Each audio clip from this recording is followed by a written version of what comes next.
Welcome back, Guardians. This is episode 106 of This Week at Shrouded. I'm your host tonight, A. Greener, and I'm joined once again by the usual suspects, Dunk and Mr. Rec. Welcome to the show. Yo. Hello. As we dive into another jam-packed week in the world of Destiny 2 and some other things this week. But first, shout out to our weekly and monthly winners, our weekly silver and t-shirt winners, and our monthly silver and hoodie winners.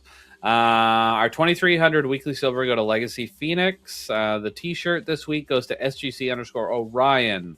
The premium hoodie this month goes to the Big Sexy, and the 6,000 silver goes to Devilito 666. Rigged. All right, now here's what else we're getting into today. The Destiny community cracked the Chestiny puzzle, and Bungie dropped a cryptic teaser cinematic. We're days away from the May 6th Edge of Fate reveal stream, and there's a lot riding on what Bungie shows next. Update 8.2.6 is bringing major Sandbox shakeups from weapon tuning to exotic armor nerfs and subclass tweaks. Heavy metal PvP tournament is incoming, and yes, there's an emblem involved. 3 new weapons are joining the loop. Well, okay. All right. 3 weapons are joining the loophole across Trials, Nightfall, and Iron Banner. AANHPI Heritage Month kicks off with a charity emblem and Bungie Foundation Spotlight. I'll also be sharing a special behind-the-scenes moment from something cool. I'll tell you in a minute. And I wanted to give you my early impressions of an RPG that's got everyone talking this week, Claire Obscura Expedition 33. Because this shit is good, and it just might be game of the year. So I wanted to give it a shout out. It is solid. I guess that's a spoiler for what I'm about to talk about, or when I talk about it. I'll be talking about that at the end of the podcast, so if you want to just hear that, you can skip right to the end.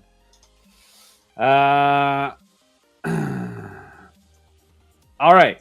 Before we dive into the Twitch stuff, I want to take a moment to talk about something that I find a little more meaningful. And honestly, one of the coolest things I've been part of since we've started fundraising for the Extra Life Foundation.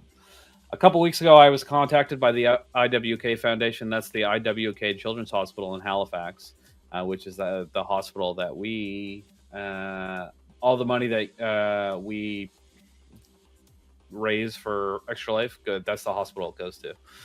They invited me, represented Shrouded Gaming, to present the total Extra Life donations for their hospital on behalf of everyone who fundraised for them in 2024. Not just our community, I mean every single Extra Lifer across the world who selected the IWK as their hospital. The total $92,537, all raised through gaming, streams, giveaways, and incredible generosity from communities just like ours. Now, full transparency, I was there today in my Shrouded Gaming hoodie that I have on right now, my Extra Life one for 2025, ready to represent. But the moment the cameras roll, I completely forgot to mention Shrouded Gaming at all. So yeah, the shout out went entirely to Extra Life, but hey, I was still repping, even if it was just in cotton. The vibe at the shoot was incredible though, fun, casual, super professional. We were taking photos with a big check while this little girl was running around throwing confetti at everyone. But then you get into the recording room, boom, quick 2 questions. Basically, how did you raise money and why the IWK? And my brain just... And I think what I said was fine, but I had all this stuff planned because I knew those were the questions they were going to ask. And I was talking about how Extra Life was so cool. It brings everyone together. And Shrouded Gaming was, that's us. And we're just a small cogwheel in a grander machine. But I didn't say any of that, which is too bad. Anyway, it was a lot of fun. Whole thing was done in a private room, super smooth. Probably why I was flustered. Because I was in there and there was like 12 cameras, spotlights. These cameras were like full-on news studio cameras. It was more than I was ready for, I think. I was a little flustered, but still 10 out of 10 experience. Couldn't be more proud to have been invited. And honestly, I hope we get to do it again next year. The segment is set to air during the IWK telethon at the end of May. No clue where it's going to be streaming. It's definitely going to be on television, but probably not channels you guys get, but like CTV and CBC. But if I find a link to an actual, I'll share it around. You guys can watch it. Literally, there's going to be 35 seconds of me, but that's it, and it's probably going to be terrible. But you're more than welcome to check it out. Hopefully, I can get the clip, and then we can just share it in the Discord, and you guys can watch it and make fun of me. So huge thank you again to everyone in this community who donated, who's donating this year, shared, or just supported in any way. Shrouded Gaming is definitely on the map. And real quick, before we move on, I just wanted to show you, because they let me keep it, the big check. $92,537. Woo. Anyway, it's pretty neat. We were 11,000 of this. I think that's what we raised last year. Yeah, something like 11 grand.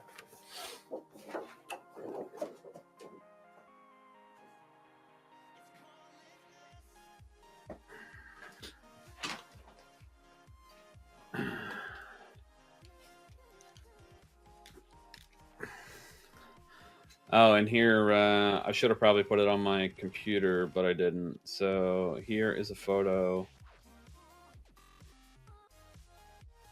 of me all by myself, holding the check. See all the confetti? You can even see some in the sky. There was a little girl over here throwing it as they were taking the photos. It's pretty funny. That's awesome. Anyway, I repped with the hoodie. All right. Am I going to frame the check? No, I'm not. But it's still cool to have. So that's what I did today. I had to drive 2 hours both ways to get there. I spent 20 minutes doing that, and then I drove back. But it was fun. It was a good time. I'm also not supposed to show you the amount, but I don't imagine our little stream is going to go viral and it's going to get out. But that'd be pretty wild. Those numbers are supposed to be private until June 5th. Not my problem. It's okay. Sarah, if you're watching, please don't kill me. She's not in the chat. That's good. We're good. We're good. You should clip it and thumbnail it for the future. Yeah, we might. It'd be great. Do you want my thoughts? I know I said I'd say it at the end on the Claire Obscura now, or do you want me to do it at the end? It's your show, man. It's my show. Let's do it at the end, because I said it okay. already. I said it already, and I told people to skip to the end if they were going to watch it. All right, let's talk Destiny for now, because the community just wrapped up one of the coolest puzzles we've seen in a while, or in a long time. And Bungie, if you're listening, more of this, please. You guys have been nailing the ARG across Marathon and Destiny the last couple weeks, so keep it up. Last week, Guardians across the globe noticed something strange. Chess pieces scattered throughout the Sol system, pawns, bishops, knights, rooks. And no one knew what the hell was going on. Naturally, the Destiny community did what they always do. We lost our collective minds and started decoding. And it didn't take long. Content creators, puzzle lords mobilized, spreadsheets flying around. There was apps. People created websites. It was fucking wild. I can't imagine being as smart as some of these people, because I definitely am not. Anyway, within a few days, the whole thing clicked into place. The puzzle, now lovingly dubbed Chestiny, unlocked an exclusive emblem and dropped a cryptic new cinematic teaser ahead of the Edge of Fate reveal. If you're curious, you want to watch it, just go to the Destiny YouTube. It's the first video there. It's a video with Drifter and the Guardian. And I gotta say, it was a little wild. I watched a little bit of it. Community, speed running conspiracy puzzles or theories, and then actually getting it right. We raided Scarrow the other night because he was working on it, and I was like, my brain was melting. Like I didn't know what they were doing, or what was going on. But apparently, you had to get there was like thousands of different configurations. If you went into the fire team and you click this button, you'd get like a fire or a chessboard configuration, and then they had a website set up so you can upload the photo of that, and then they build them all together somehow. Something I don't understand, and solved the puzzle. Some shit like that. I don't know. Anyway, massive shout out to everyone who participated, especially the folks who coordinated the whole solve. These puzzles feel like Destiny at its best, most collaborative, weird, and full of secrets. If you missed it, go watch the cinematic. As I mentioned, it's vague, it's moody. It's definitely something setting the stage. It's definitely setting the stage for the reveal on May 6th. You can feel it. Bungie's laying the groundwork, hopefully for a major shift. And the whole ARG is just a beautiful marketing appetizer. What did you guys catch any of like the streams going on with it? What's interesting? What you just said. It was very upbeat. My opinion of it is not as glowing as yours. That's for sure. Okay, what's your problem? I'm curious what you think. I don't have a problem. ARGs are cool. Community puzzles are cool. If they're actually community puzzles. The cynic in me looks at this particular community puzzle not as a community puzzle. This was a streamer solved puzzle. That's how it was aimed. It was designed so that streamers could stream content to generate hype.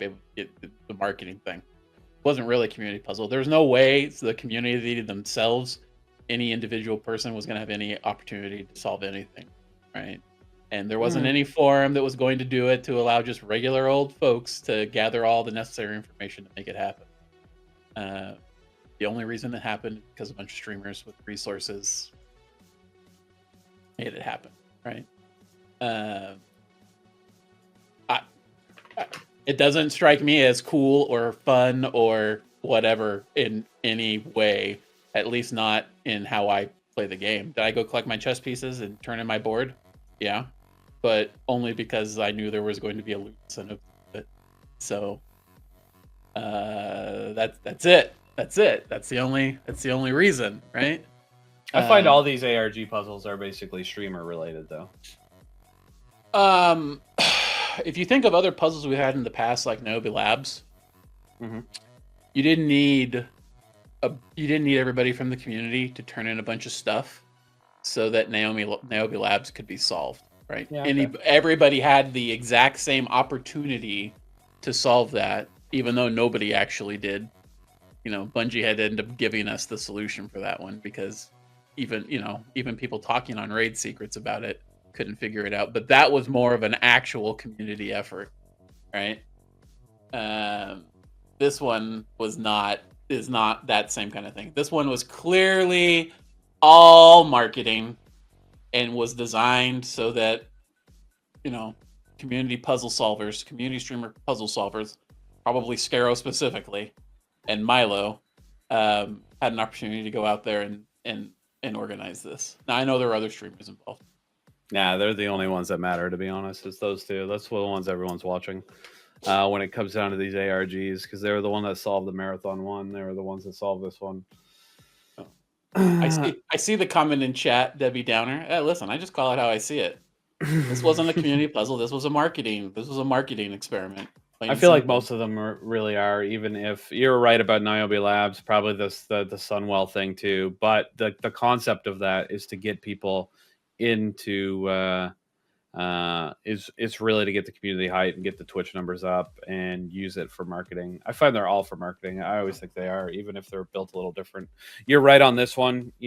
Sure, somebody on Reddit probably could have put something together the same way, and maybe it went viral and people started uploading it to their thing. But it is a much, much, much, much easier to be the front of this ARG as a streamer. Absolutely. So listen, no shade towards the guys that did it. I mean, they did exactly what they're going to do, and I mean, it was interesting to watch for the little bit that I did watch it. Yeah, and it was cool that, to me, it's cool that the community actually did have to participate. I mean, the community had to submit things in order for it to work. Yeah, That's of what I course. mean. Yeah, I think that's interesting because you But feel this like you wasn't did your really part. this wasn't really a community solves a puzzle, right? This was a couple of guys to solve a puzzle. All right, you are a Debbie Downer. Oh, you know. Um, But that's why you're on this show. I am all for more community puzzles, but actual community puzzles, not marketing stunts. Okay. All community puzzles are market. Everything Bungie does is marketing. I mean, at some level, everything is marketing, but this is listen. Anybody who looks at this objectively, it's transparently marketing. It's not a community boost. It's just marketing.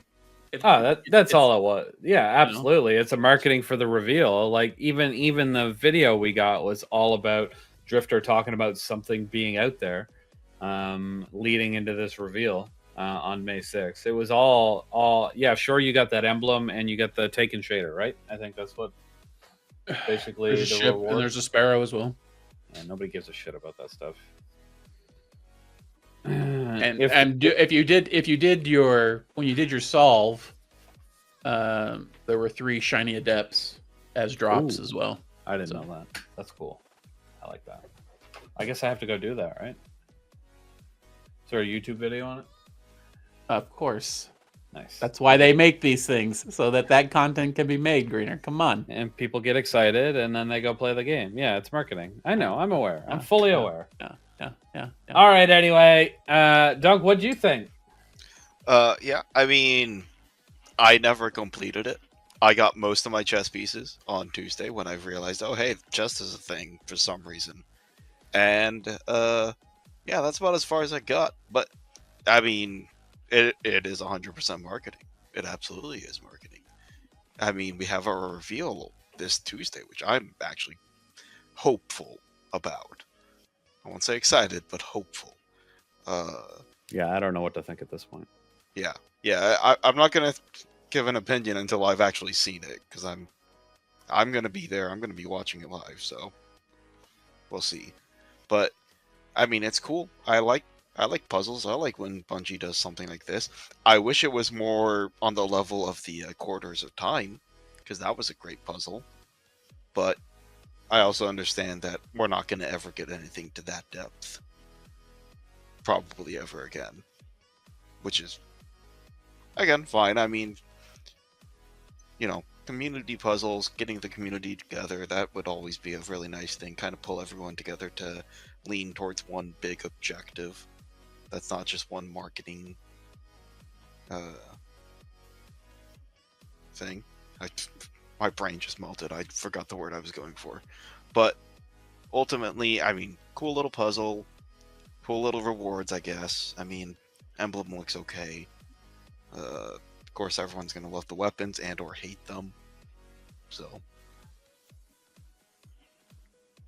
Yep. You'd mentioned not saying anything before the reveal, and it's funny. I had a Twitter conversation today or yesterday, I can't remember. And Destiny Bulletin, if you know them, they're a Twitter account that posts Destiny news, and they posted Destiny 2 Year of the Prophecy Collector's Edition pre-order spotted on the Bungie store at $275. Now, it doesn't say what's included in the collector's edition, but somebody retweeted it and said 1 raid and 1 dungeon for this price. Also, I know it's the collector's edition, but what's the price regularly? ? Because if it's the same price as the final shape, ... And I said, hasn't seen the reveal, already questioning the price that we don't even know. And bro, come at me with this Bungie dick riding shit. Or it just says, hasn't seen the reveal, already defending the price. I didn't defend the price! You're the one, you don't even know the price. All you saw was a $275 collector's edition. There might be a $250 fucking item in there, and the Year of the Prophecy expansion might be $25. My point was, you don't even know what you're complaining about yet. He has no idea. And he comes at me. Anyway, I liked it quite a bit because there was a bunch of people that came in and said, you're projecting, buddy. Go fuck yourself. And they're not even people from the community. Well, they might be. I just don't recognize the names. Anyway, I thought that was funny. Yeah, I saw that thread as well and saw the people responding, and I'm like, are you people stupid? You people saying that that's too much? What is this crazy pricing? They don't It's even know not, what it is. It's not for just the game for the year. It's the deluxe edition. It means it comes with all the physical garbage, the collector's edition. all the physical shit. So, what are you complaining about? Is that going to be what it's going to cost to play the game itself? No. And if you're asking that question, you're fucking idiot. Get off the internet. Go back to school. God, how did you even get out of elementary school, you fucking moron? Learn to fucking read, douche. Good lord. I agree 100%. That's like no, duh. Like duh. Anyway, the point is, we haven't even seen the content yet. We don't know what's in the collector's edition. Even if it is priced the same as the final shape, you can't tell me to go fuck myself until I actually see what they're planning. It might be awesome. They may have changed their mind and decided to do more stuff. They literally just changed their mind with episodes. Like, it's no different. Things change. Who knows? Wait till the fucking reveal so they can tell us what it is, tell us how much content there is, and then tell us the price, and then we can bitch and moan. We already know what based off of the past, we already pretty much know what these collector's editions are going to be. It's going to be some book of some kind, some physical object that's something from the expansion, and then the game and the annual pass, right? It'll be interesting to see if they're going to bundle both 6-month expansions or not in there. I presume they will, but I mean we don't know yet, right? But yeah, if they're charging that amount even for a collector's edition that doesn't have more like physical stuff than other collector's editions have, and it's only for one of the 2 expansions for the year, that's going to be a little weird. But I don't think that's going to be the case. I would be shocked if that was the case. Yeah. Anyway, we'll see on May 6th. I know I don't usually recognize it. Well, I try not to recognize the chat during these podcasts, but I can't ignore tier 3 subs when we wanted them so much just yesterday. So, Sunbear, just shout out to you. Thanks for that. Appreciate it. And I will do that every time tier 3 comes in. Speaking... I'm sorry. No, I was going to say, not that I don't respect the tier 1s, but there was just such a big push for it yesterday that I want to thank whoever does it. And I feel bad about ignoring them during the podcast. Speaking of Destiny Bulletin, why the fuck are they posting the cutscene without a fucking spoiler on it on fucking Twitter, where that shit just plays automatically for a lot of people? Come on, man. Everybody else, literally everybody else I saw that posted that cutscene, put a spoiler on it, so people weren't just running into it and had an opportunity to go get this shit organically.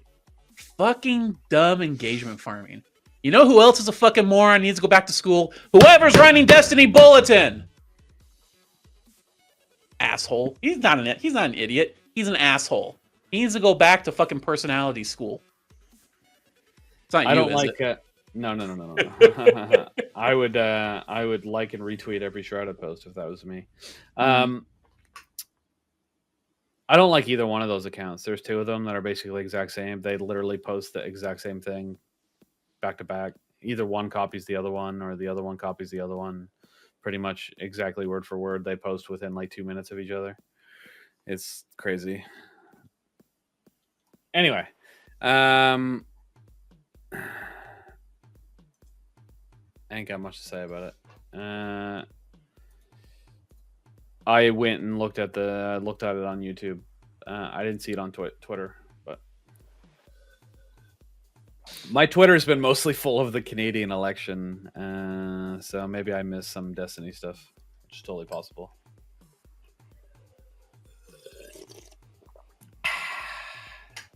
All right, we're not going to get into that.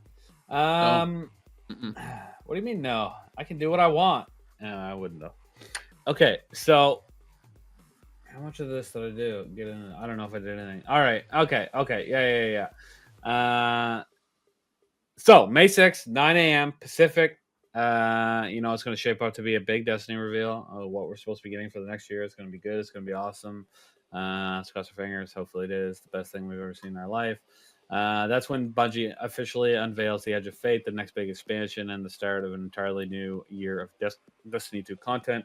Let's be clear, this isn't your typical expansion showcase. Bungie is promising major overhauls to core systems, structural systems, brand new rewards, and what sounds like a fresh vision for a game going forward. Hopefully it's not filler. This is going to be the post-Final Shape roadmap. We've already seen a small teaser, though, through the cryptic cinematic unlocked by the Destiny puzzle. It's clear they're setting up some serious narrative weight, but this stream is where we're finally we're finally going to get the full picture. Hopefully. I swear to God, if they don't, I'm going to stab someone. Also, yes, there are rewards for watching. Classic Bungie move, but we love it. If you watch at least 15 minutes of the reveal, with your Twitch account linked to your Bungie account, you'll earn the TheoX or Theo whatever. I don't know how to pronounce it. Emblem, clean design, and a great flex if you're it's not really a great flex. But if you're a collector, then everything is a flex. So get your Twitch accounts ready, set your reminders, and we could. I don't know if I can do it live. Depends on what it is. Well, if it is, I'll be watching it live, but you can come hang out. But make sure to get your emblem from the Destiny or the Bungie stream first. Anybody feel like Dunk? Do you play Dungeons and Dragons at all?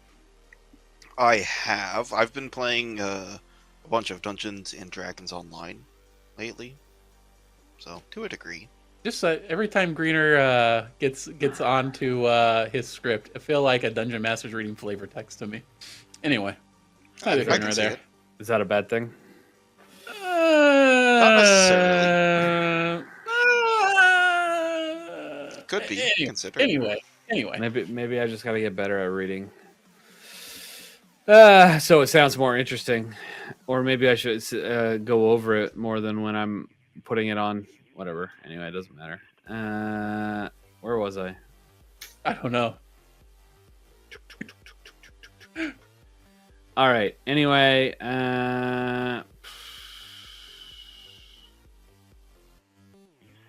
reading this flavor text. Yep. Yeah. I don't know what's flavor text. Flavor text in a Dungeons and Dragons published adventure module is the text that's in a box that you're supposed to read to your players.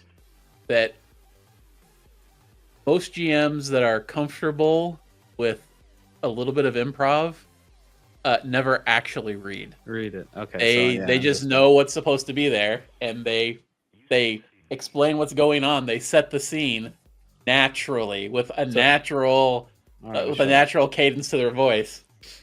All right, everybody. May 6th, 9 a.m. Be there, watch it. Hard. No, I'm not. I'm just gonna stop. I don't know this stuff enough to not read it. Like, especially on Thursday now. Like, we get the twit, and it's just like, yeah, that's fair. I gotta spit it out. It's not like I'm sitting here reading the script all week. Putting it in my head. Anyway, somehow I got scrolled up. What the fuck happened? All right. Okay, let's talk about something a little louder, a little dumber, and honestly, probably not that much fun. No, heavy metal's coming, but they added a tournament to it for probably for content creators. Bungie's throwing out 8 creator teams into a chaos-fueled gauntlet of brigs, tanks, and all-out vehicle carnage. I mean, that's whatever. If you watch this shit, then enjoy. But they're gonna be doing like a tournament, May 9 qualifiers, May 10 semifinals, May 11 finals. Times will depend on the regions. They're gonna post the brackets later. But for the part that we care about, free stuff just for watching. Watch any Destiny 2 streamer in the tournament who has opted in for Twitch drops for 1 hour between May 9th and 10 a.m.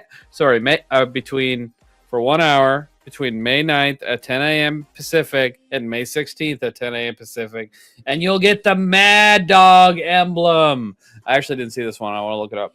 Mad Dog emblem.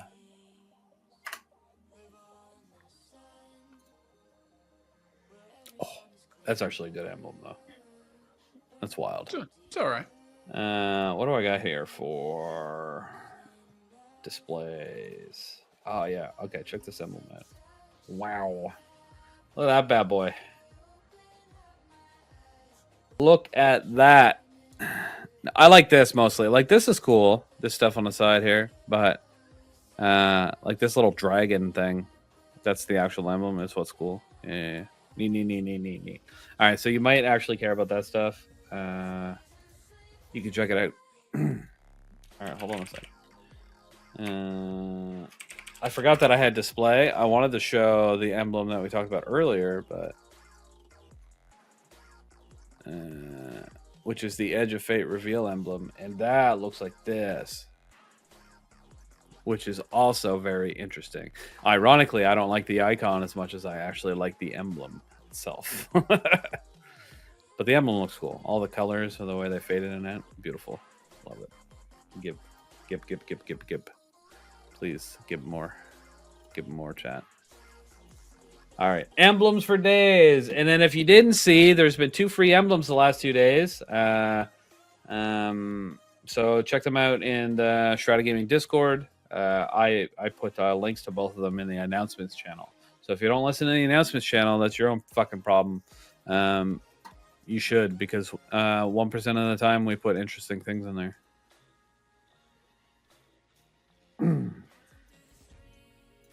Now, okay, what say? Alternatively, the streamers on participating teams will also have limited code drops during the event. So if you want to support your favorite creators and get some loot, I'm not part of the team, so it doesn't matter.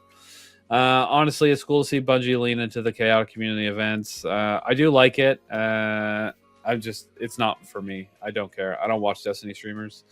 I'm sure some of you do. So, check it out. Do they have the list of people already chosen? No, not yet. No. Yeah. Oh, shit. Well, maybe. No, they won't. I didn't get picked for the Marathon Alpha until the second round of content creators, and there was already 800 people in the Discord when I got there. So now I'm gonna derail the show again.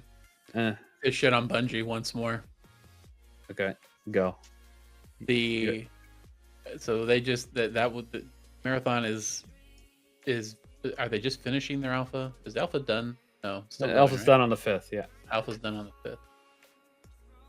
Why is it that a much smaller team putting out a tech test for Arc Raiders has put out 1,000 times more polished, more entertaining beta or alpha than fucking Bungie and their AAA studio? Because listen, Arc Raiders looks so good, sounds so good.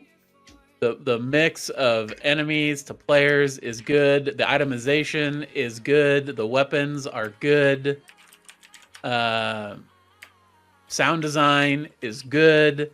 Everything good. I don't know. I'm starting to feel I don't want to be on the downer bus for Marathon. I've been fighting people on Twitter about that ever since the reveal. But Marathon is not looking good compared to some other things that are coming out soon.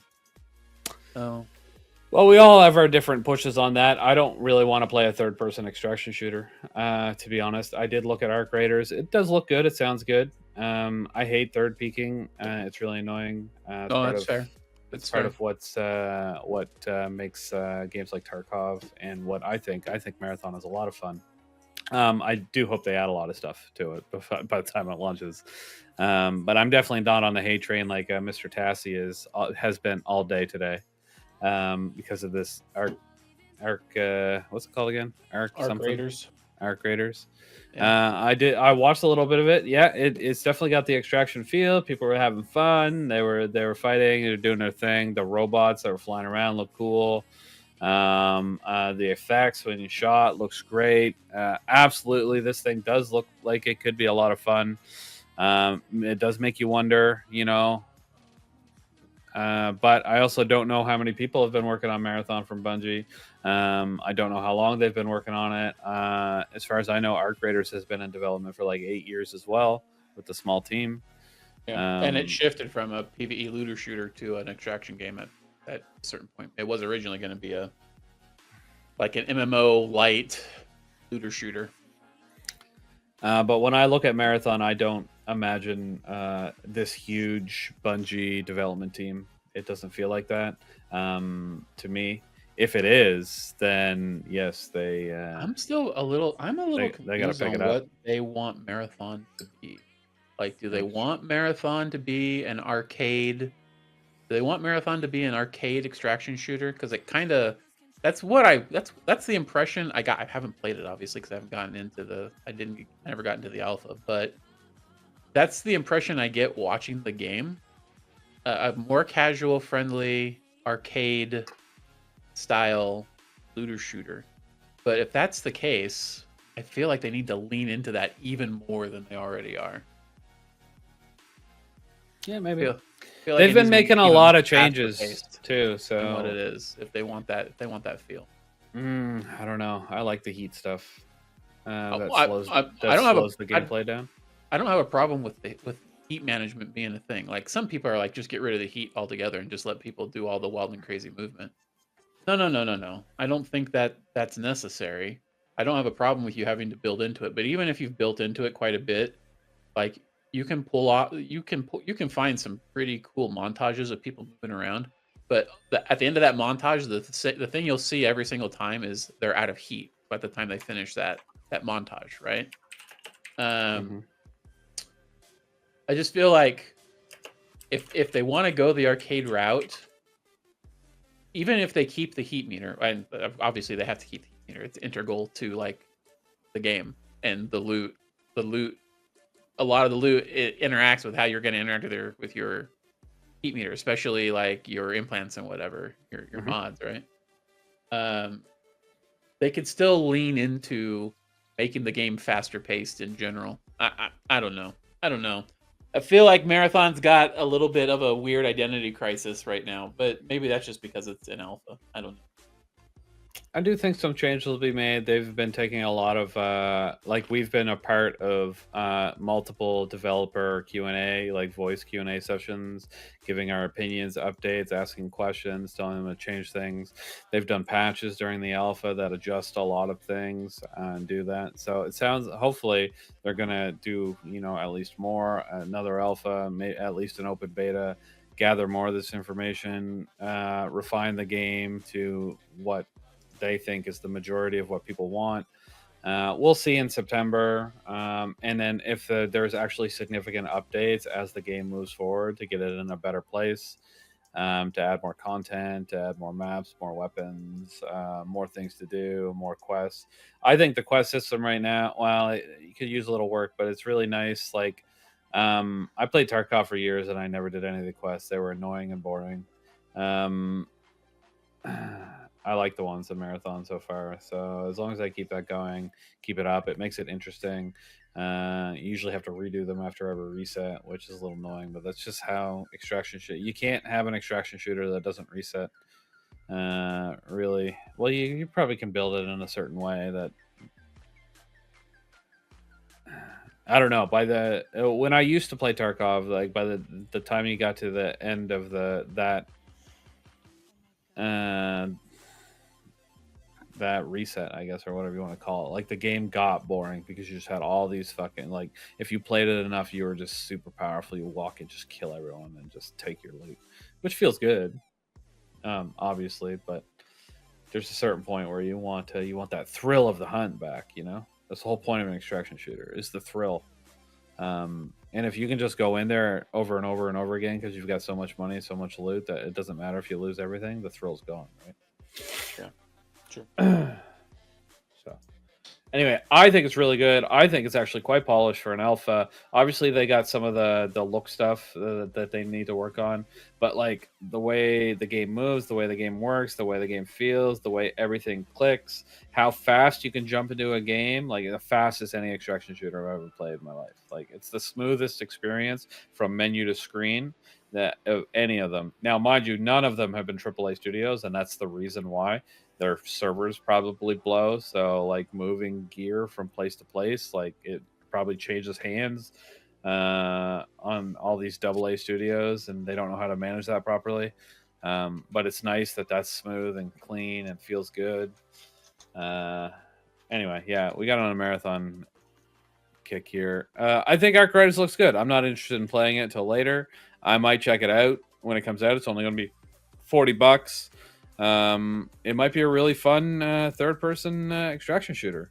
I'm not really typically on board with one of those stuff, but I did like, I keep going back to I did like The Division. It's third person. It has an extraction portion. So maybe I will like it. We'll see. We'll check it out. Maybe I'll play both of them. Maybe they'll both have their own niche. Click. Or maybe they won't. Maybe one of them will fail completely and die. This is your fault for bringing up Paul Tassi shitting on Marathon all day. All he's been doing all fucking day, everything. Oh, Archrider's so good. Marathon's doomed. Shut the fuck up. Just shut up, dude. Nobody fucking likes you. God damn it. Just shut your goddamn mouth. Fuck, he's so annoying. And what did he put out there today that I actually replied to? He says, does Ark have seasonal wipes, ? And I retweeted and said, is it not his job to tell us that? Isn't he a video game reporter? Stop asking us the question and go figure it out. Wanker. God damn.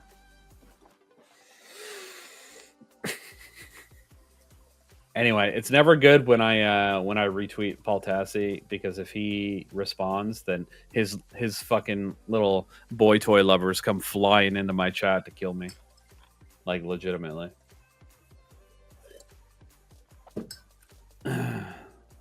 Like, every time he's ever responded to anything I say, because I never say anything positive about him, because I think he's a joke of a journalist.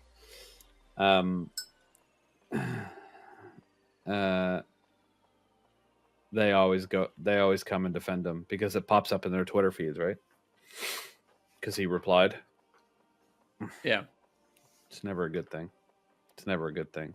I usually have to end up muting the thread, so I never have to look at it again. Once in a while, I go back like 6 months later and I see there's like 600 comments just like eating my ass out completely. And I'm like, Jesus, good Lord, fuck. But it's funny, if you ever piss anybody on the internet off and it's like you really can't handle that stuff, just mute the thread, never go back and look at it again. It's really easy to do. Don't keep back and looking at it and feeling bad about yourself or whatever. Just mute the thread and move on with your life. All right. Now where were we? Some more flavor text. Just kidding. All right, let's talk about 8.26 or 8.2.6, dropping May 6th. Lots of stuff in there. Abilities and supers. So prismatic supers, a super cooldown penalty in PvP felt a bit much. It's been lowered from 10 to 5. That's all I wrote for prismatic supers. Is that all there was? All there is. Okay, that's good. All right, scatter grenade, nerf damage to players, reduced by 15%. On the prowl, the prey finding range has been reduced from 45 to 25. That's you just killed it. Stop it. Why are they killing me, man? I have to be that close? Jesus. If you wanted to go off, yeah. Why do they keep fucking killing? When you killed the smoke, it was already good enough. During last trials, hunters were 55% of the player population, and void hunters were 33% of the population all by themselves. Yeah, that's because hunters are just better in general. The void hunter kit is too strong. Nah, I don't agree. Well, you're wrong. Until I can one-shot melee somebody like every other class can, every class can one-shot melee people. Yeah, how am I supposed to one-shot melee somebody with a smoke bomb in my hand? you switch to your other class and throw knife at people. No, fuck that. You gotta aim a knife. As a Titan, you don't have to do shit. You just hit your button and everyone's dead. But on Athras Embrace, you don't have to aim shit. I still miss. I'm terrible at the game. All right. Well, download some cheats. Don't download cheats. Okay, I'm not Dr. Lupo. He didn't download anything. He just looked at chat. No, he actually just admitted earlier today that he had an engine running. I heard that people in his chat were running an engine. Well, he just in a video on stream, he goes, I fucked up. Running an engine shows my own pathetic will to win or something like that. Yeah, I just watched it on Twitter like 2 hours ago. Okay. Maybe he was still talking about using the engine from chat as running the engine, but I'm not 100% sure. Anyway, I don't particularly care. But oh man, the internet. There's a lot of people that fucking mad at Dr. Lupo right now. It really sucks because Lupo seems like an awesome dude. Yeah, listen, we're getting off topic again, but yeah, the best ones are the ones that are like, wait till Doc sees this. And I'm like, are you kidding me? There is a difference between being a fucking alleged pedophile and cheating in a chess tournament on a video game. In a chess tournament of all things. Chad, I cheated in a chess tournament. Oh, you might as well throw me in jail for being a sexual predator. Allegedly. No, it's not alleged. He did it 100% accurate. Allegedly. He signed an NDA because it was true. Like, Okay. It's just, why would you ever sign an NDA if it weren't true? I'd be like, no, motherfucker, it's not true. And I'm going to scream to hell. I don't really feel like getting sued. By who? Dr. Disrespect? Mm-hmm. Dr. Diddler Respect? Yep, that guy. Yeah, whatever, dude. He can eat my ass. Can't sue me for talking on the internet. Try it, bitch. All right. Anyway, where are we? Hunt time is no longer infinite. Now capped at 15 seconds. That's fine, I guess. Yep. A Warlock Lightning Surge. The damage range is now tighter, less swingy, a little less frustrating to use or get deleted by. Yeah, I'm sure it's super less frustrating. Melee tuning and track fixes. Withering Blade, so Stasis Prismatic. 20% extra tracking and 10% damage. That's pretty big. That's pretty good. Oh, I see. They don't want us to play Void anymore. All right. Throwing Knives finally got a proper tracking fix. Lightweight Knives and Phantom Knives got increased tracking area and strength. This should help solar mains feel way more consistent. All right. So they're giving me aimbot for my knives. All right. Maybe I can switch from get my one-shot melees. Let's go, baby. All right, weapon archetype changes. We got pulse rifles, legacy frames, Redrix and BXR. ADS fall off are nerfed slightly. S-Stock is still strong, but getting nudged down, especially in low to mid-skill PvP lobbies. Rapid fire pulses got a small damage bump to help them compete, up to 15 base, 27.8 crit. I didn't write down what they were before. Do you know? Yeah, they were 14.5 and 27. 27 point what? 6. Wild crit increase. But it probably is one less shot somewhere in the game. Mm-hmm. All right. Heavy burst hand cannons now have 1.6x ADS damage fall off, letting them better compete at mid range. High impact auto rifles, 4% base damage, making them way more viable in PvP. The big winner here is not actually high impact auto rifles, because Vex Mythoclast is technically a high impact auto rifle for a lot of these options, and will almost certainly get these same bonuses. Oh yeah, Vex. Bungie's bad at that. Vex will probably be pretty good on Tuesday. All right. I'll have to check it out. Adaptive SMGs plus 0.1 ADS fall off scaler, which means more range and less frustration. Yeah, that's it. Shotguns Heavy burst slugs plus 8% damage, bringing them closer to normal slug in usefulness. Weapon perks, 1 quiet moment, now stacks in 2 stages. After 1 second, you get 50% of the bonus. After 2 seconds, full bonus. More consistent now. Alacrity. Alacrity. That's what I said. Maybe not. All right. Alacrity. Finally useful outside of trials. Now partially activates when one teammate dies and hits full when two teammates are down. Not just somewhat useful. This alacrity change will make the weapons that have it probably the top of their top tier. Will probably be the top weapons for their archetypes. Igneous Hammer is about to dumpster Criminal's Dagger because of this specifically. Okay. Cool. See, I love those little tips. You got any before we get into exotic weapons, you get any thoughts on any of that stuff, Dunk? No, not really. I mean, a lot of it's PvP related. No, It's yeah, all a lot of PvP it's related. PvP, so it's like it doesn't really affect me too much. Yeah. I mean, there are some stuff coming up that I'm gonna have some stuff to say about, but it's PvP. Okay. All right. On the Prowl deserved what it got. I still think Void Hunter is, and that is me as a Hunter main in PvP right now. But I'll probably still remain a Void Hunter main because the Void kit is still very good. Invisibility is very strong. The people that say, "What do you mean invisibility? You can still see them." It's also the radar manipulation. And on certain maps, depending on the lighting, you maybe can't see certain people.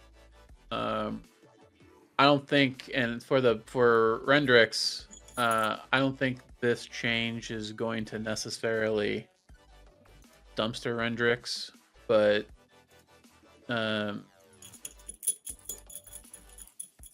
maybe it'll cut down the usage a little bit. The issue with Rendrix is not necessarily its range; it's how easy the gun is to use in general. So it's losing some ADS damage fall off. So it's not gonna, it's gonna probably be in like 36 meter range, which is still plenty for most engagements. But they're not doing anything here to make it any harder to use. The gun is still super juiced with its stats. So this may change things in higher skilled lobbies. May open up the ability for people to feel like they can use other things. But in mid-tier lobbies, I don't think it's going to change anything. There you have it from our PvP expert, Mr._Rect. Thanks for your opinions and facts, or whatever you want to call them. I always appreciate it because I have no idea what you're talking about sometimes, and it's good. It's good because you're high end stuff. I just take guns and shoot people. If somebody tells me they're stronger, then I use that gun instead. Well, you can keep using S-Stock in your lobbies. It's still going to be fine. I actually don't use S-Stock anymore. I switched to Aisha's a while ago. I prefer the high impact. It's interesting. All right. I don't know why. You prefer the heavy burst. That's what I meant to say. Yeah. Okay. See, you're already smarter than me. I don't even know what I'm doing. All right, exotics. Yes, exotics. Okay, so we've Lord of Wolves finally got its ass punched in the face. So it's got its PvE hipfire damage nerfed by 30%. So there you go, and that's fair, I think. It was needed. Yeah, it was real strong. Riskrunner zoom increased from 13 to 14, aiming to make it more in line with current SMG ranges. Truth and Two-Tailed Fox now get 2 rockets per heavy ammo brick in Crucible instead of 1. Pretty good. I like that. I was gonna say, will that make them meta? No, I don't think so. I mean, I was gonna say grenade maybe not, but it launchers- does help. Yeah. grenade launchers can still secure 3 kills per pickup. So Ooh, fancy pants. Okay.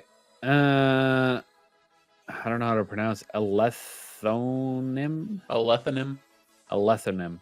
Yeah, that makes sense. Special brick cost dropped to 50% energy. It was 100%. Now you can generate 2 bricks at full energy. Cool. Yep. All right. Finality's Augur. Lots of quality of life changes. So paint target duration equals turret duration. Paints new targets who enter the zone. Auto reloads after turret deploy. 10% turret damage. Minus 85 self turret damage. Yep. If you are you make a mistake and fire it too close to the ground, yes. You won't kill yourself.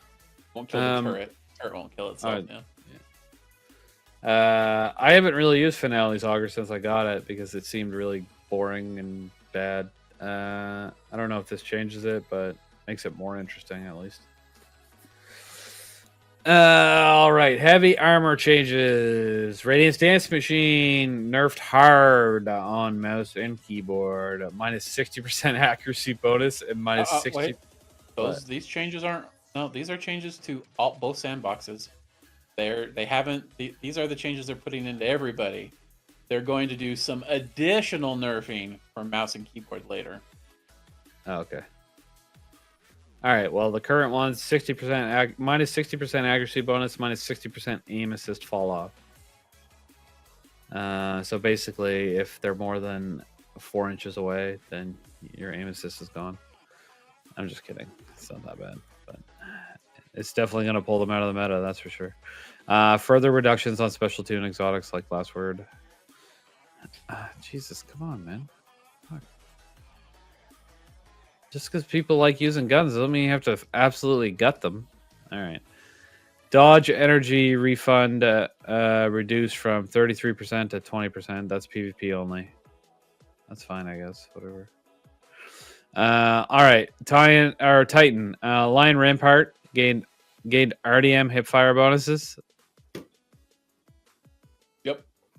Yep. So did Lunafaction boots for warlocks. Fuck this game. I'm not playing anymore. We have one fucking bonus. One good thing about hunters.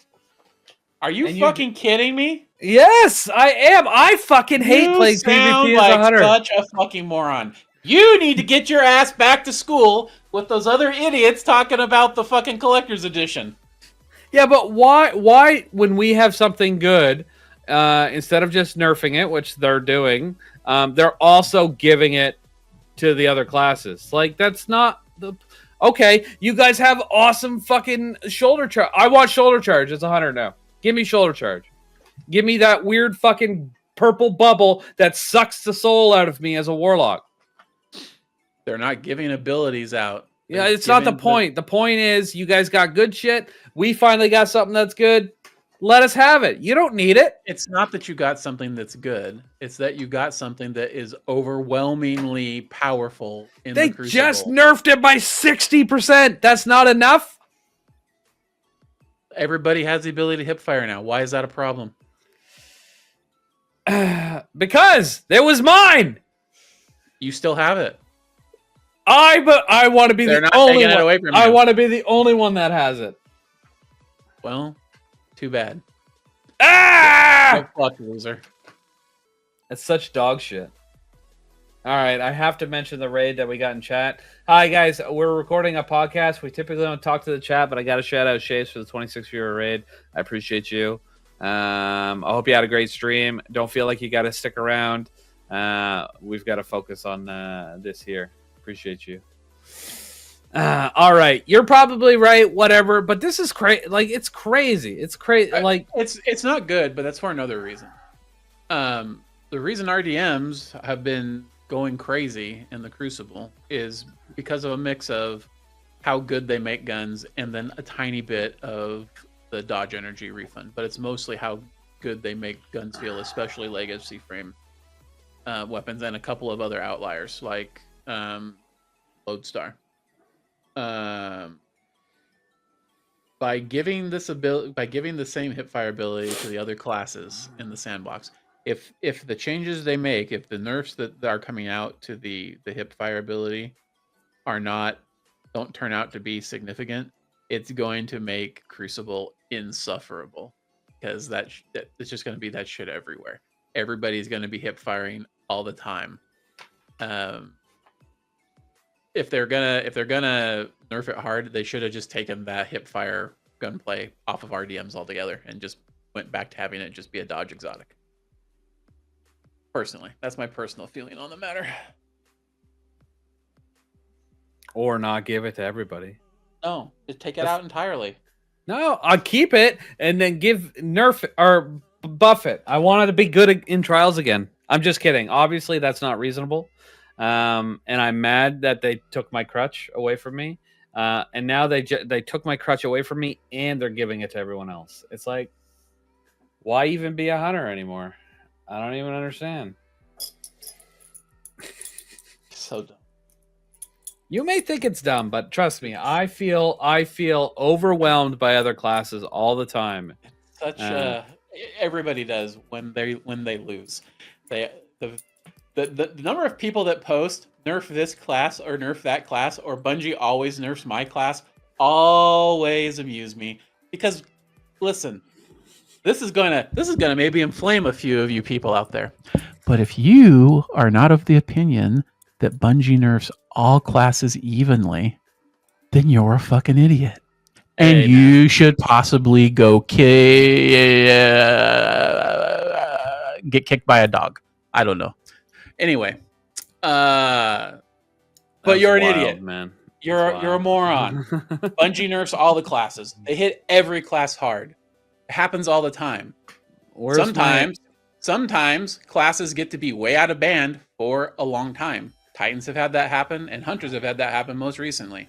Remember when Prismatic Hunter was just running roughshod over the entire Crucible for months and months and months and months and months, and then it changed to fucking Titans are throwing ice lances everywhere, and they're just running roughshod over the Crucible for months and months and months and months and months, and then it's Hunters now have their RDMs and their Void class ability, the strongest kit in the game, for months and months and months and months and months. All right, months. Everybody gets strong. Week. Everybody gets nerfed. Nobody is a persecuted subclass or a persecuted character class. It doesn't exist, and you sound like an idiot when you make the claim that it does. Bungie hates hunters.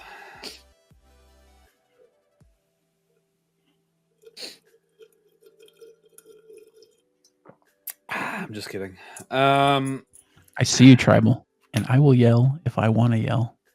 But maybe I'll give you warning next time so you can back away from your headphones. I can't back away from my headphones. He always yells in my ear, chat. Bro. It'll be fine, Green. It'll be fine. All right. Yep. Okay. So Lion Rampart now has RDM hipfire bonuses, and Lunafaction now has RDM hipfire bonuses, which basically means... You know what you should be really mad about? Titans being able to be having their hipfire bonuses all crazy from the air. Now that is something that maybe you can get a little upsetty spaghetti about. Because they're going to get those RDM bonuses even when they're flying through the air with those boots. I think it's dumb. I just think it's dumb that they basically, we have an exotic. Like, when has there ever been another exotic, say on a Titan, where Bungie was just like, oh, here, Hunters, have this exotic perk. Because it's too strong. No, they just nerf it. Everything that's on an exotic class item. You bet. I was gonna say, if you bring up stoicism and relativism, I'm gonna punch you in the wiener. That does not count. What do you mean it doesn't count? That was a completely new expansion, and it was a new system. It wasn't. They didn't bring that in because Thunder Crash is too strong on Curious. Let's give Hunters the bonus arc damage too. That just never happens. So that's what's happening here, and it's dumb. You should have just nerfed it and then left it. You want to nerf it into the ground so nobody can use it? Fine. Don't give it to everybody. That's weird. That's our exotic. I mean, the one thing that is kind of nice about this entire thing is that Bungie is taking old exotics that really don't see much playtime in other game modes and bringing them up a little bit to be like, hey, use these. It'll be fun. Now, will I use Line Rampants in PvP? No, mainly because I don't play PvP, but also because there are so many better options to Rampants. Like, I could put on my Titans Ramparts. I could put on Synthoceps. I could put on... what's it called? I forgot the name of it. Not Phoenix Cradle, but Not Peregrine. I don't have it. Wow, I dismantled them. It was some boots that you slide and Antaeus Wards? Antaeus Wards. Yep, it was on the tip of my brain. But on Antaeus Wards, they are still good. I mean, there are so many better options to choose from as a Titan. Same thing with Warlock. I would never in a million years put on Lunafactions. Yes, right. they are useful. Listen, You will now, because you can have Hipfire. Might get greener a little steamy. The Warlocks with their Lunafaction boots are gonna have even more range than his Hunters because the Lunafaction range bonus while they're sitting in a rift will stack on top of what's going on with their RDM Hipfire stuff. So they'll be able So to. not only they're getting our Hipfire, they're getting a better version of it. Yep. Mhm. Yeah, that's fair. Super fair. Awesome job. Good job, Bungie. Go fuck yourselves. I hope you all die in a fire. I hope next week when Greener plays and goes in trials, he fights nothing but triple Warlock stacks with Lunafaction. I'm just not gonna play Trials anymore. Fuck that. Bungie ruined it. his character can't be overpowered anymore, so he doesn't want to play. Yeah. That's funny. What's wrong with that? You want to know the only other time I played as much PvP as I do now? At the release of Beyond Light. Yeah, when you could shatter dive everybody and just insta kill them. Yep. Because that shit is fun when you're good. No, the problem is Crucible sucks when you're bad. Artificially. Yeah, that's fine. There's nothing wrong with that though. You just go around and ruin everybody else's time. I see. Yeah, I'm totally fine with that as long as I'm having a good time. But when everybody's beating me, Crucible's not fun. Get fucked. Feel persecuted. Yeah, fuck off. Wanker. All right, what else we got here? All right, yeah, series shakeup, cool, blah, blah, blah. I wrote in here, good changes, question mark. Fuck off. Pass screener, you're a dumbass.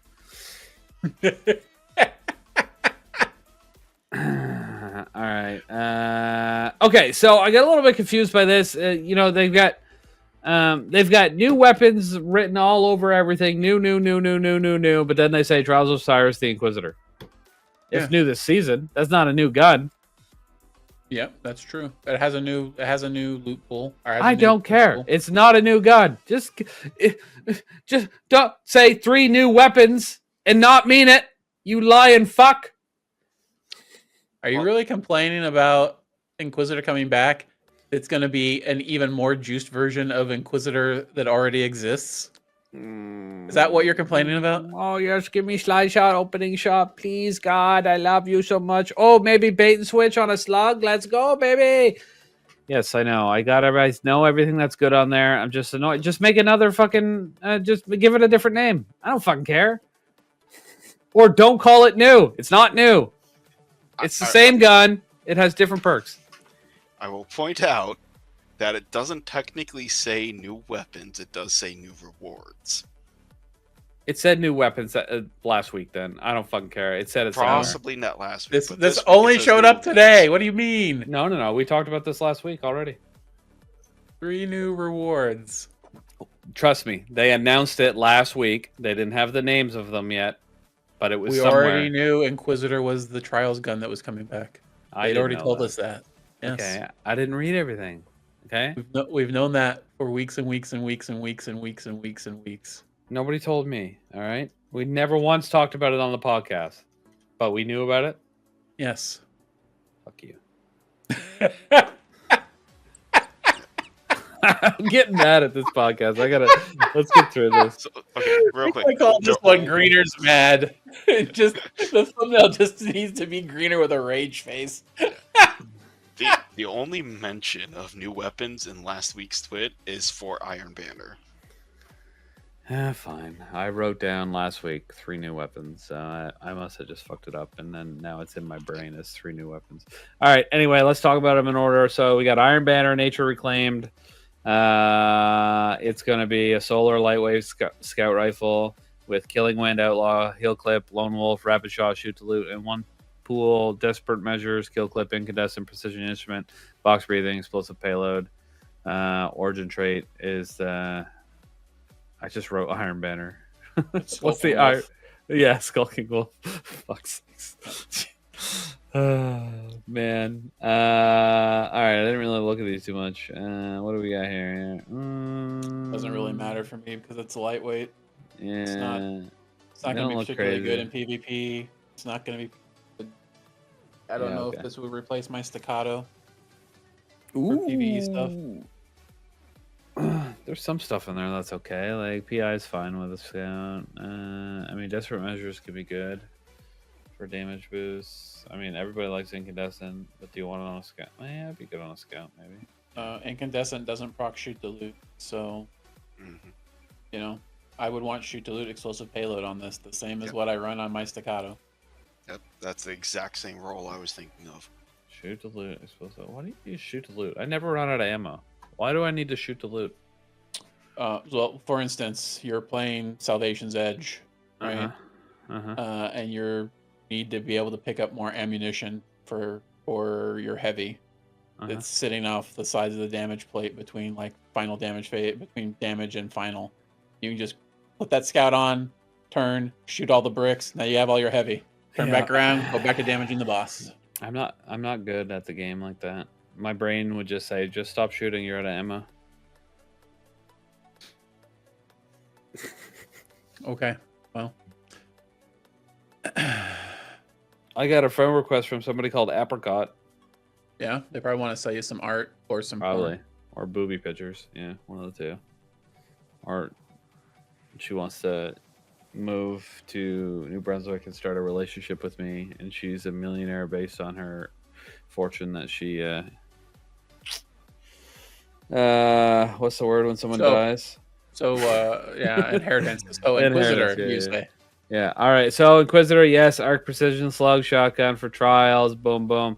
Get some new perk pools. Like I said, we get Envious Assassin, Lone Wolf, Offhand Strike, Loose Change, Perpetual Motion, Slide Shot, Threat Detector. Other columns: Bait and Switch, Closing Time, Cascade Point, Fragile Focus, Jolting Feedback, Opening Shot, Precision Instrument. Origin traits. There's a bunch of them. And the Trials one, the Crucible Alacrity, one, and I forget what the Suros Crucible one is, and yeah, it has a Suros one too. Yep. So slide shot, opening shots. You know, it's always been a good top tier PvP. Lone Wolf, Slide Shot, Threat Detector, all good. Closing time. Closing time is still all right. Yeah. And then opening shot is going to be the Fragile Focus is actually also not bad in PvP. So a bunch of good stuff on there to actually go with. I've got like 89 fucking Trials Engrams, so I'm gonna get myself some good Inquisitors for sure. And then we got Bait and Switch, you know, on the slug with Envious. Like, oh, I guess that's not Envious Arsenal. Shit, that's too bad. But still, it might still, yeah, it's still fun. I mean, we haven't done like slug shot damage in a while. I don't think. I don't know. Is there bosses that still take that? Tanics. Okay. But it would be nice to have, and it probably does some good damage, you know. I think that'd be fine for a PvE role. I don't really see anything else, me wanting anything else other than that 30% buff, right? Yeah. Yeah. Okay. Where's the other one? Oh, Nightfall, Cruel Mercy, Arc, Heavy Burst, Pulse Rifle.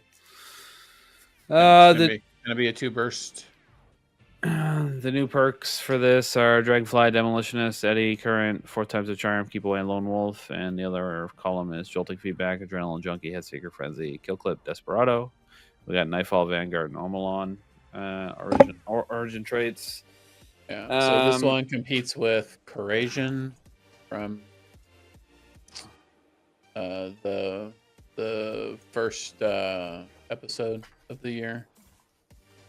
And it really comes down to, do you like Bolt Shot or do you like Jolting Feedback? I think, personally. So. You're talking PvE. Okay. Yeah. I wouldn't. There's no PvE. There's no PvP rolls on this thing. Keep Away, Headseeker would be fine. I don't think so. I don't think it's, unless its stat package is incredibly juiced. I guess we'll see. You know, it won't matter. I wouldn't take off your Aisha. I just like heavy bursts. I'll give it a shot, but I think I definitely have a bunch of keep away head seekers already on Aishas. So the only benefit this would be is it's arc, so strand. Right? I also think head seeker is a waste on 2 bursts. I think Desperado is a much better choice on them, personally. Wild. I didn't keep any of my Desperado. Oh, wait, does Desperado drop on Aishas? Yep. It does? Yeah, I didn't keep any of them. I don't know what my main one is. I can't even remember off the top of my head. The one I liked the most is... Oh my god, my vault's full. Wild. Okay. Not my vault, my mailbox. The one I use is... Yeah, it's Headseeker Zen Moment. So, I like Headseeker on regular on 3 round or 4 round burst pulses. Because you get more utility out of the Headseeker perk, right? The 2 bullets that come out of a heavy burst pulse are almost never going to be body-head. They're either going to be body-body or head-head. And most of the time, if you're... The aim assist is normally pretty much juiced on these already. That if you're anywhere close to the head, you're just going to get 2 headshots. So Headseeker's never really going to proc. So I think Desperado is a much better option there because it actually reduces the decay to something that's ridiculously fast. Having a perk that's going to help you with consistency in column 3, good. I just don't think it's necessary. I don't think Headseeker's got enough juice for the squeeze, personally. Column 4. Okay, I actually kept a bunch of Desperados, so maybe I'll give them a shot. They're all keep away Desperados. I mean, that's fine. Yeah, but I really like Zen Moment. I like Zen Moment. Zen Moment is also not terribly important on Aishas in particular because it's so stable already. It's not... You're not. It gives you a huge range boost, though, when you upgrade it. Oh, what, +5? I don't know, but it got a lot of my builds to 100 range. So. Well, there's not really a meaningful difference between 195 range on those guns. On those, by the way, because they are already so rangy as it is. All right. Well, this one right here. Oh, this is actually really good. Oh yeah, Arrowhead, Ricochet, Keep Away, Desperado. Fuck yeah, let's go. Okay, we got it right there, baby.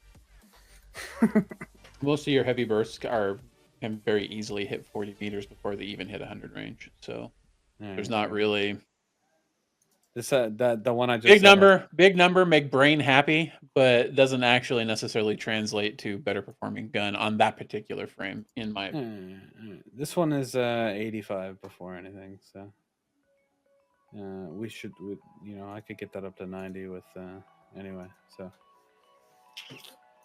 that'd be fine according to you. So we good, baby. We good. All right, let's keep moving. Long cast to pod. Long cast to pod. All right, so these weapons will drop in addition to your standard adept featured weapons as part of Bungie's loot experiment during Raid of the 9 and leading into the Edge of Fate. So don't skip these activities. The loot pool just got deeper. Which one? No, I don't care. I asked a question here. But it says which one are you chasing first, but I think we answered that with the Inquisitor. That's what I want. Inquisitor would be good. True Mercy might be all right. Nature Reclaim looks like a dud to me personally. Yeah. Big butt. All right. The rest of this is mostly just talking because we've got this week Bungie highlighted their 10th year participating in Gauntlet, a fundraiser of tabletop gaming competition supporting gamers engaged in organizations dedicated to mental health, education, and community development in gaming spaces. And yeah, Bungie's going all in again. What's the cause? Gamers Engaged runs a program called Play It Forward, which provides grants to small orgs making real world impact in mental health and education, especially in underserved communities. In 10 years, Bungie and the Destiny communities raised over $500,000 for these efforts. Boom. How can you help? Bungie has launched a Tiltify campaign. Donations are now open through May 18th. Here's what you get. $25 donation, you'll receive a fired up emblem. Let's find this bad boy and show the world. What we got here? Fired up. Oh, actually, this is the one that I literally almost went and donated immediately when I saw it, and I still might. This I like this emblem. I like colorful stuff, I think. Anyway, fired up.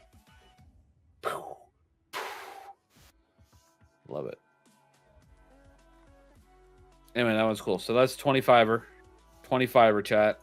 25 Reno for that bad boy. And then $100 donation will have a Bungie staff will hand draw a custom portrait of you or your pet. Now, they they go on to say that it's not somebody from their art team, that it's just random employees that are probably bad at drawing, but it'll be fun. So whatever, if you're down for that, go ahead and donate. Emblem codes mailed to anyone who donates $25 by May 31st. Portrait photos must be submitted by May 31st. Drawings will be sent no later than June 30th. So Guardians, if you ever, if you love your emblems, you like showing them off in orbit, consider making this one or grabbing this one. Oh shit. Oh, it's my other mess. It's fine. We're good. It supports change. It helps help Bungie hit the next milestone. Maybe get a sweet sketch of your cat while you're at it, or dog, cat or dog, or hamster or rat, whatever the fuck you have.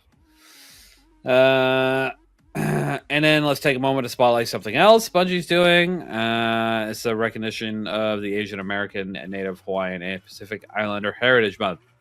This year, Bungie is teaming up with the International Community of Health Services, ICHS, a nonprofit based out of Seattle that's focused on health equity and challenging anti-Asian hate. In a classic Bungie fashion, they're offering a new emblem as well in support of in Destiny 2 in support of the cause. This emblem is called Harmonic Waves.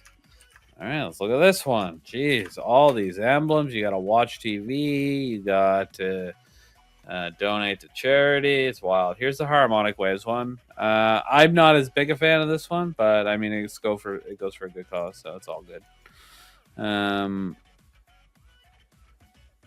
Yeah, there you go. There you have that one.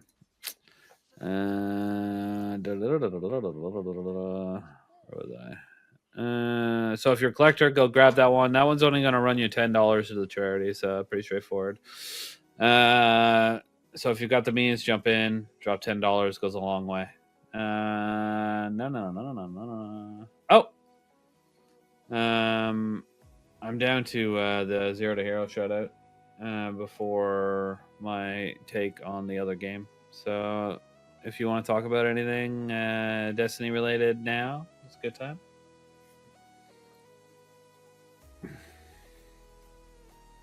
Well, fuck, don't everyone speak at once. Ask the question again. It wasn't a question. I said I'm down to the Zero to Hero shutout. So are you gonna talk about Expedition 33 or what? Yeah, after the Zero to Hero shutout. Oh, I could do Expedition 33 first. All right. Yeah. Well, do you want to? You want to? We do. Well, there's only one shutout. What do you want from me? I'll take care of it. Yeah. Oh, you're gonna do it? Okay. I'll do it. Yeah. Well, what did I write all this shit for? No, I'm just kidding.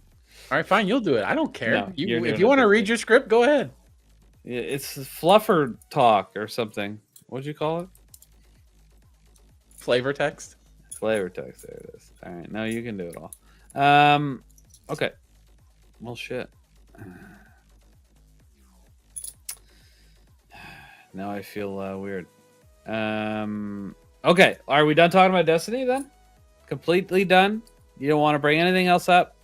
Anything that happened today, tomorrow, next week? Do you want me to talk about Zero to Hero now? I will talk about Zero to Hero now. No. I'm just making sure that we don't have anything else we wanted to talk about that's Destiny news related. I don't think there's any more Destiny news to talk about right now. No. All right. Fluffer means something else. What is okay? I'm talking to chat.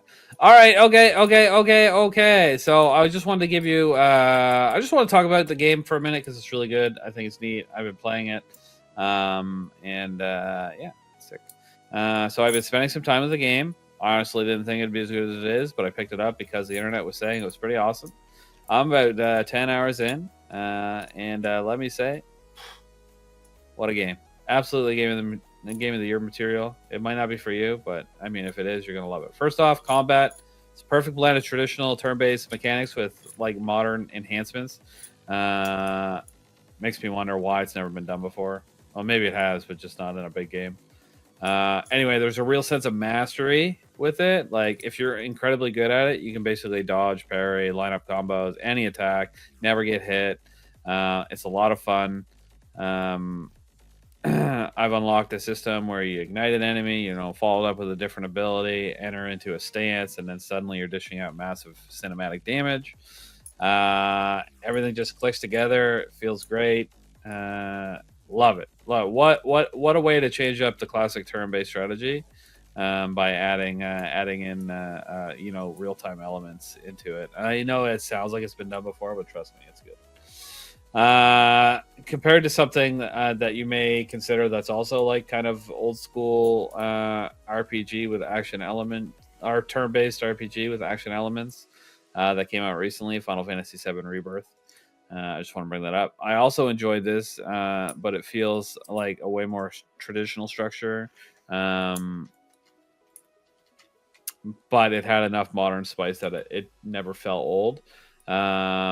But this game feels like the new gold standard for what a modern turn-based RPG should feel like. It just feels great. And then so you got the atmosphere. It's super unique. It's got this own like very European vibe, which makes sense since the devs are from France. And the art direction is absolutely incredible. The overworld is more of like a top-down map-based thing, kind of like old RPGs, but like in the new style. But then you enter zones as you go through, and the art and the detail just absolutely explode. It's very immersive. It's incredible. The sound design, honestly, chef's kiss so far.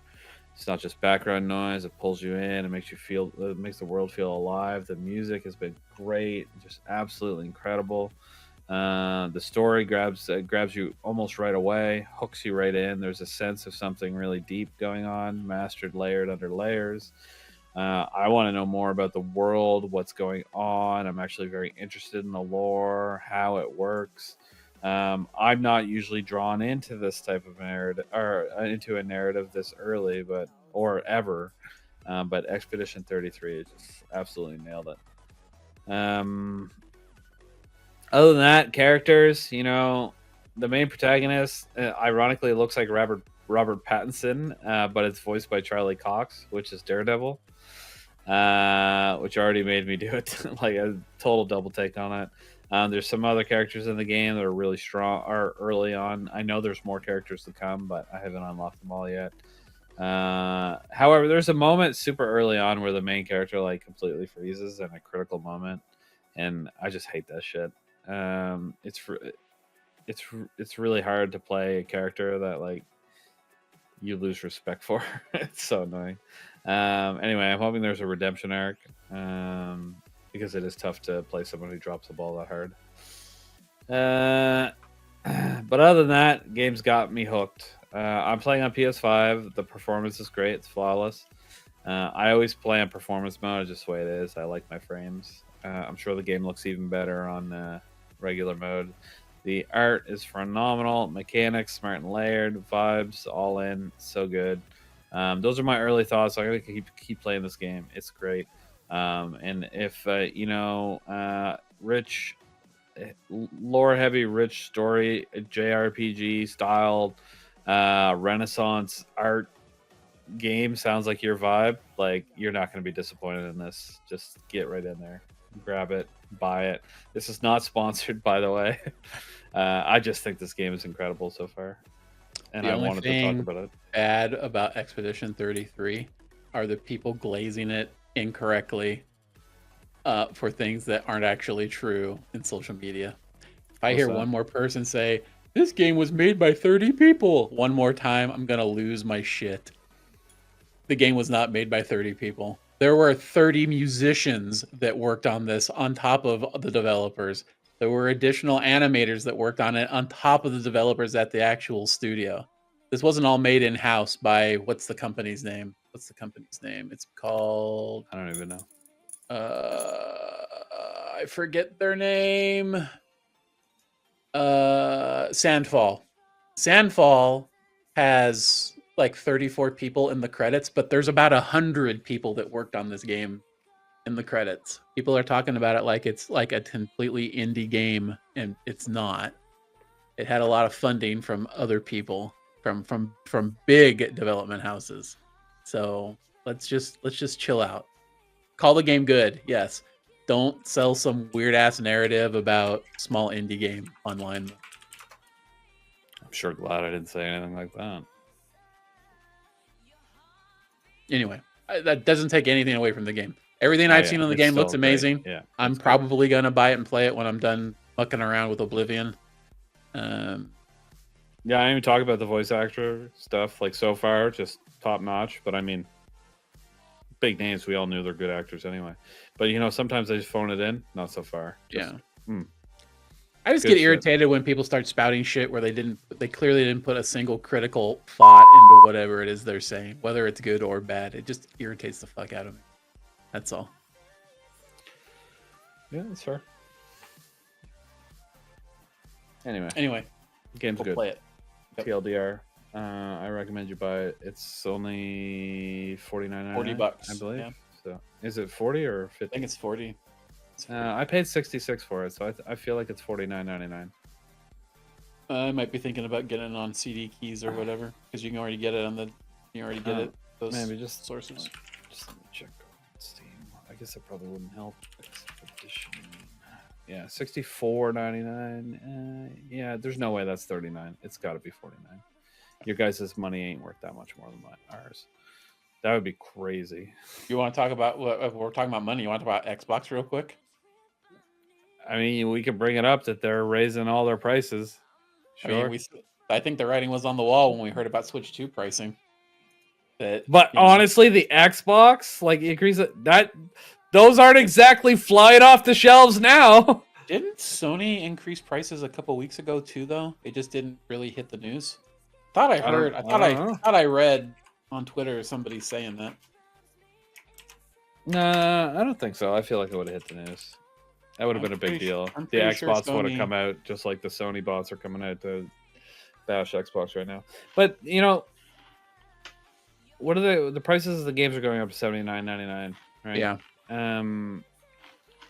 Fuck, I've been paying $89.99 for games for 2 years now, so I don't really care. I know they'll go up to $99.99 now, bro. No, yeah, PlayStation $94.99 did increase their prices. Yeah. It's probably in relation to the tariffs, to be honest. All that shit's manufactured outside. Right? PlayStation 5 Pro consoles going up to $700. The Pro, yeah. $700. They're only $599 now. I thought that. Yeah, that makes sense actually. Shit, I should get one now before the price goes up. Unless it already has.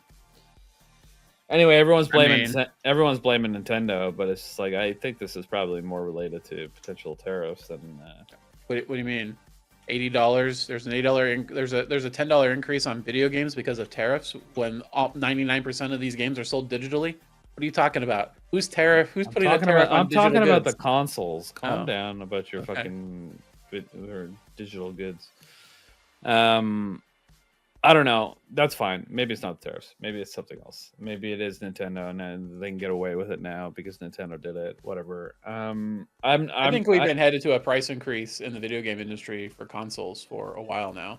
I haven't been on the price increase hate train like the rest of the internet has been anyway. So I'm not good with that. I agree with. I think it's crazy that console creators sell their consoles at a loss to make money on software. Yeah, well, even at $80 for a game, if you play a game that's got 30 hours of content and you pay $80 for it, what is that? What is that actually costing you per hour? Let's see. That's costing you $2.66 per hour of entertainment. You know, what's it cost to go to a movie for an hour and a half? You know what I mean? Just for the ticket, or just to rent it on fucking Amazon. $10. You know, $30 if it's one of those pre-release ones, you know, before the price settles. So It's true, and I've always wondered, like, a lot of people, you see a lot of people complaining about it. You know, people that have internet clout, you know, these big streamers that have like infinite money, they never play any games, or they never pay for any games and whatnot. They're always complaining about this shit. And it's like, dude, this doesn't affect you in the least. Like, let's let's hear from the people that actually buy video games. Um, and I don't know. I don't know why people. I agree. I think if a game, you know, gives you 30, 40 hours of entertainment, $80 is not too much to ask for. I spent $60 on Skyrim, right? I paid for the horse armor, all right? I'm not afraid to admit it. I paid $60 for Skyrim. The one playthrough I've been working on right now, I already have 45 hours on. Like, my resources, the resources I'm spending relative to the amount of hours of entertainment I'm getting, that's a value. There's a good value proposition there for me, right? And Yeah. so it's fine. It's fine. I don't know. People get weird about this. People do get weird about money, and I think it's weird because you know, I definitely run into people that make significantly more money than me that complain about it. It's like, Jesus Christ. Maybe this is going to be shocking for some people to hear, but gaming, video gaming, or any kind of gaming, like my Warhammer shit as well, or my Dungeons and Dragons stuff, gaming is a luxury hobby, people. Luxury. The key word being there, luxury. So, you know, it's gonna cost something, right? And I think that's fine, right? If you find it to be too expensive, well, then don't do it, or fucking pirate it. I don't care. Knock yourself out, or go do something else. Yeah. But you know, all hobbies have some cost associated with them. At least most hobbies have some cost associated. If I wasn't playing video games, I'd be painting Warhammer miniatures. And let me tell you, if I go buy a box of 10 Space Marines, that shit's gonna cost me $80 for 10 little plastic soldiers. So, you know, and that took a lot less time than a 4-hour or 4-year development cycle of 150 people. Well, listen, to create the plate to make some of those figures cost $50,000 right off the top. It's not as if it's completely cheap, and the shipping right now is ridiculous. But All right. you know, That's fine. Yeah. I know what I'm getting into, and I understand that it's hobbies require resources if you want to do them. It's just how it is. Let's talk about Zero to Hero before Zero we to close Hero? out the show. Yep. Alrighty, Zero to Hero going on right now. This is our dungeon event where you and 2 teammates will tackle all 10 dungeons that Destiny has to offer at present, starting with nothing but white, green, and blue gear, and only being able to upgrade your gear with whatever drops while you're in the dungeon. So from encounters, from secret chests, world drops that happen when you're in there, all that kind of stuff. And the goal being, get through all 10 of them by the end of the month. It just started today. I ran my first dungeon today for Soul Valkyrie. As we were running into Shattered Throne and we're running up to the door to open the dungeon, I was like, which one of us is going to die first? And then I hear Val go, up. And then her dot stops moving. And then I hear Guardian down. So anyway, go through all 10 dungeons, upgrading as you go, reporting your results as you go. If you participate at all, there's a Dungeon Delver role. If you complete all 10, there's a Dungeon Master role for you. Every dungeon you complete also earns you some rewards, loyalty points, and tickets into a prize drawing at the end. So the more dungeons you complete, the more rewards you will be eligible for. If you want to do this with less than a full team, if you're a mad lad who wants to attempt this solo, you're welcome to do so. You can sign up as a solo. It's fine with me. Just put some nonsense in the fields for the other 2 people when you go ahead and fill out your form. This event is open to all, but pricing is only available for members of SGC clans. So get out there, join a clan, participate in the event, and you have 30 days basically to run through all 10 dungeons. So come on out, play Zero to Hero, learn some stuff. There you go. Beautiful. Dunk, you got anything you want to talk about or say? Or I guess you never gave your opinion on the price increases. I'm not surprised. It's bound to happen as we start going more towards digital-based media versus physical copies. I mean, it's gonna go up. I'm I not think it'd go surprised down. by it. There's no overhead cost. True, but at the same time, there's the more or less server costs that they're having to deal with whatever service they're using to ship their game, quote unquote. So if like they're using Steam or if they're using some other format, they have like the Epic Game Store. You know, I just think Or- they want their extra $10. yeah, it could just be a money grab for them as well. I mean, That's 1 million less copies you got to sell to hit budget, right? but again, you also have to think like they have to have these partnerships with a whole bunch of other potentially outside of their studio companies, so they have to have some way to be able to pay their partners back. Yeah. Ultimately, again, not surprising that we're going in this direction. Disappointing, you would think the opposite, but you know, we'll see. I mean, plenty of time between now and then before. Either way, we got motherfuckers like us spending $160 on fucking a video game. Its first season pass and a bunch of exotics anyway, or not exotics, but cosmetics in the special collector's edition version of a game that we'll barely play. I know I'm pulling that out because that's exactly what I did with Diablo 4. I bought the super expensive version of it because I was super excited. I got like my season 1 expansion pass, all these cool cosmetics, and then like I played this through the story in like 25 hours, and then I was like, I'm done.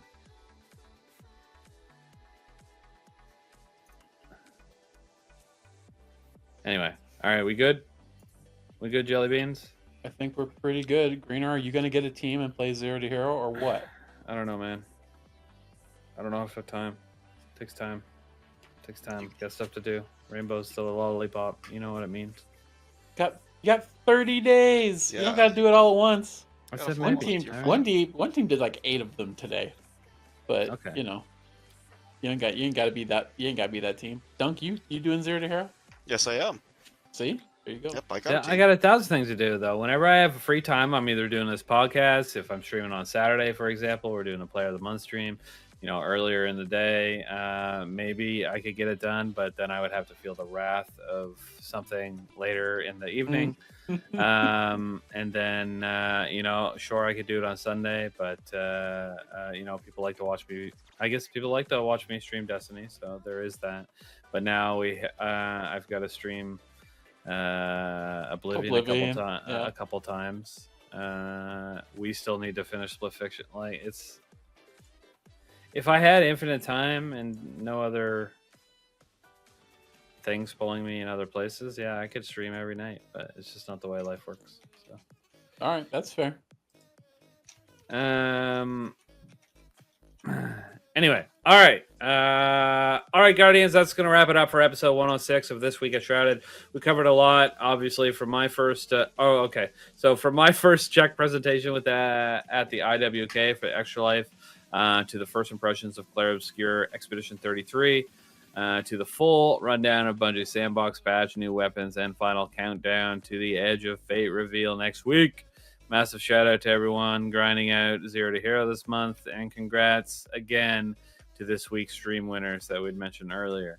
Big thanks to Mr. Recht and Dunk for joining me today. And all of you for tuning in, sharing, and keeping the Shrouded Gaming community thriving every week. I'm A. Greener, and as always, I'll see you next week on This Week at Shrouded. Bye! Bye. Bye. Donate to Extra Life.